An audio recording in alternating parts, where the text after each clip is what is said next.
రాంభూపాల్ నందికొట్కు నియోజకవర్గ రైతులు యూరియా కొరతతో ఇబ్బందులు ఎదుర్కొంటున్నారు. పండించిన పంటకు ప్రభుత్వం ఎరువులు సరఫరా చేయడంలో విఫలమైంది. రైతులు ఆశగా సొసైటీలో వెళ్లినా యూరియా అందుబాటులో లేక నిరాశ చెందుతున్నారు. నందికొట్కూరులో యూరియా స్టాక్ లేకపోవడం వల్ల రైతులు పలు ఇబ్బందులకు గురవుతున్నారు.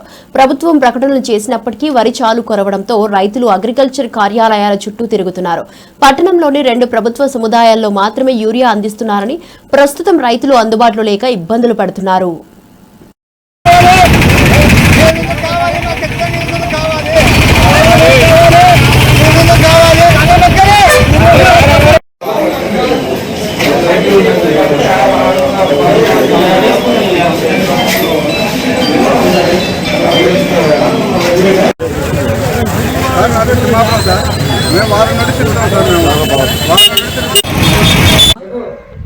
యూరియా దొరకడం లేదు.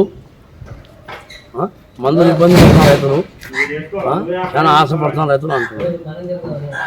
మీకు ఇస్తలేరా ఇప్పుడు ఎరువులు లేదా? ఇదే లేదయ్యా, అంగంలో ఎక్కడ లేదు.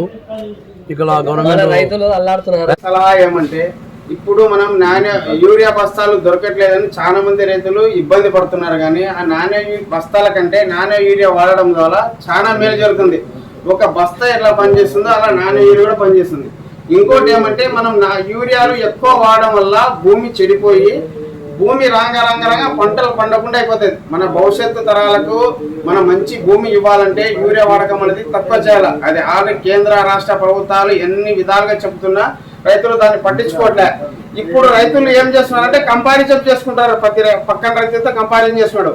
ఒక క్యాండిడేట్ 10 వేసినంటే ఈ క్యాండిడేట్ 20 వేస్తాడు, ఇంకో క్యాండిడేట్ 5 వేసినంటే ఈ క్యాండిడేట్ 10 వేస్తాడు. అలా కాకుండా మనము భవిష్యత్తు తరాలకు కూడా భూమి స్వచ్ఛంగా ఉండాలనుకుంటే యూరియా వాడకం, గ్రాన్యువల్స్ యూరియా వాడడం తక్కువ చేసి నానో యూరియా వాడడం వల్ల పైరుకు మాత్రమే ఉపయోగపడుతుంది. ఎటువంటి సైడ్ ఎఫెక్ట్స్ రావు. మనం యూరియా వాడడం వల్ల భూమి కలుషితం అవుతుంది, గాలి కలుషితం అవుతుంది, దాని ద్వారా నీరు కూడా కలుషితం అవుతుంది. అవి మనం తాగడం పీల్చడం ద్వారా నాకు అనారోగ్యాలకు బలుగుతున్నాయి. కాబట్టి రైతు సోదరులు గమనించి నానో యూరియా వాడకాన్ని ఎక్కువ చేసి గ్రాన్యువల్స్ యూరియాను తక్కువ చేయాలని కోరుకుంటున్నాం. రైతులకు ఖచ్చితంగా అందిస్తాం సార్. సబ్సిడీ ఉంది సార్. ఇప్పుడు మరి యూరియా లేదని బోర్డు పెట్టారు కదా సార్. ఈ రోజు లేదు సార్, ఈ రోజు లేదు. రేపు వస్తుంది, రేపు ఇస్తాం, మర్నాడు ఇస్తాం. యూరియా ఎప్పుడు అవసరం ఉంటే అప్పుడు ఇస్తాం సార్. ఈ రోజు మాత్రం నిన్న ఇచ్చాము, మొన్న ఇచ్చాము, దాదాపు 2000 బస్తాల దాకా ఇచ్చాము సార్. మళ్ళీ ఒక ఇస్తే మళ్ళీ రేపు కానీ మర్నాడు కానీ ఇచ్చేస్తాం సార్. మళ్ళీ సార్ రైతులు ఆందోళన చేయాల్సిన అవసరం ఏర్పడడం కారణం ఏంటి సార్? సార్ యాక్చువల్ గా యూరియా మనోళ్ళు వాడడం దానికంటే చాలా ఎక్కువ వాడుతున్నారు.